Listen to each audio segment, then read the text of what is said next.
So Neil deGrasse Tyson said, knowing how to think empowers you far beyond those who only know what to think. Boy, I absolutely love that because it really focuses in on you educating yourself, right? Knowledge is power. And so when you're not just being spoon-fed what to think and being told what you have to think, and you actually know how to think for yourself and the research that you need to do and the people, the experts that you need to talk to find out what the knowledge is that you need to know, that is so powerful. And you are empowered, as Tyson says here, far beyond those who are only just told what to think. I do like every now and then, anyway, to go through and watch, people, opinion hosts and that kind of a thing on TV or whatever, who I don't agree with, just to know sort of their mode of thinking. It doesn't, change my personal opinion about anything, but it gives me perspective in life. And so I like to kind of get, all sides of an argument and then make up my own mind. I also trust the experts when it comes to things like my finances. When it comes to things like, Neil deGrasse Tyson, for example, he's an astrophysicist, right? So if I, were to say, to try and sound smart about things that are going on in space and why Pluto is a dwarf planet, not an actual planet now, and all of it, like without doing a great bit of research, I'm going to kind of sound dumb. One of the first people that I'm going to go to is Neil deGrasse Tyson for that expert data, the opinions, all of the things. And then I'm going to take all of the information that I gather, and then I'll form, my own sort of, either opinion on things. It doesn't change the facts of the matter, obviously, but I can, form my own opinion on things. And then with that education, I can take and I can go forward and I can use it in whatever way. Not that I know exactly why I would use the whole Pluto being a dwarf planet thing for anything useful, but just as an example, because the quote comes from an astrophysicist, right? So hopefully you, if you're having struggles or issues or whatever in your financial life, hopefully want to see about getting some advice from someone who is an expert in that arena as well, somebody who knows what they are talking about.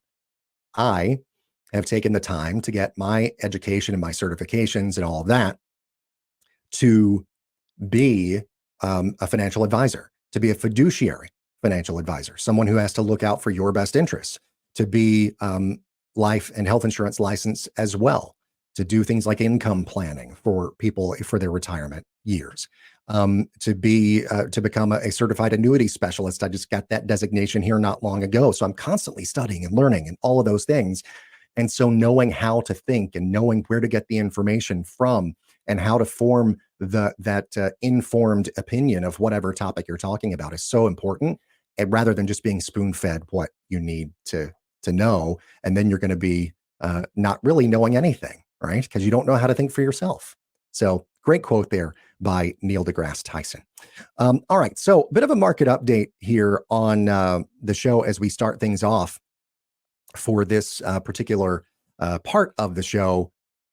Stocks really kind of went wild, at least, well, not at least, kind of went wild all week, but especially early in this past week as of this recording, mainly due to concerns about the jobs data that came out that previous Friday. So it was jobs data from July, but also some revisions, some downward revisions of jobs data from a couple of months before, right? So we were thinking like, oh gosh, we've had 3 months in a row now where we've had weaker than expected employment numbers come out. And so that kind of freaked out the markets. You had, of course, you still have continuing high interest rates, at least for now. Hopefully, in the not too distant future, the Fed will lower those. Investors also worried that those particular factors, the slowing jobs market, the high interest rate environment there, might slow down economic growth, and that led to a decrease in market confidence. So that's causing fluctuations in the market, and it makes investors nervous about the immediate future. Now, I will say that a lot of people who are even more experts on this, and who look at the markets and market performance and analyze data about it and stuff every day. Like that's just what they do with their lives.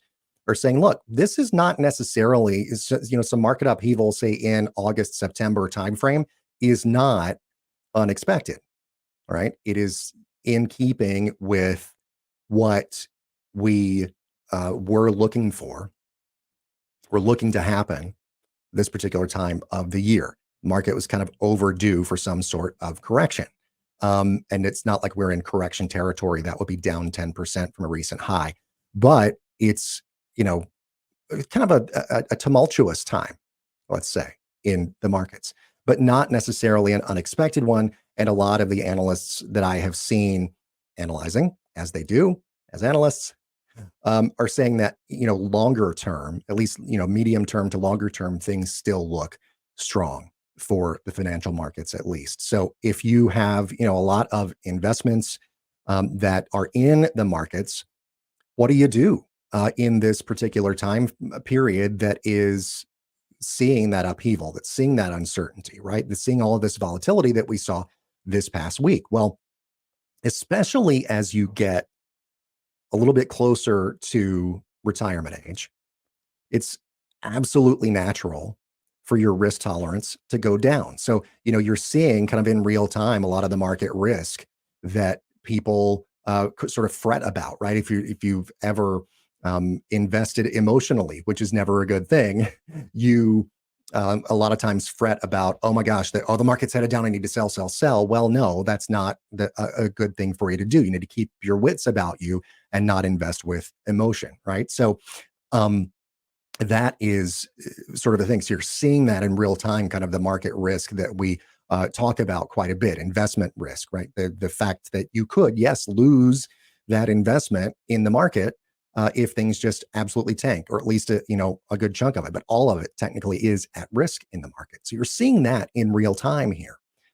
But it's natural for your tolerance for that risk to get less and less as you age. Just sort of naturally happens, especially if you're in the retirement red zone, right? This is kind of the few years before retirement and few years into retirement. Your main concern there is going to be sequence of returns risk. You don't want to suffer right as you're getting ready to retire, or right as you have retired.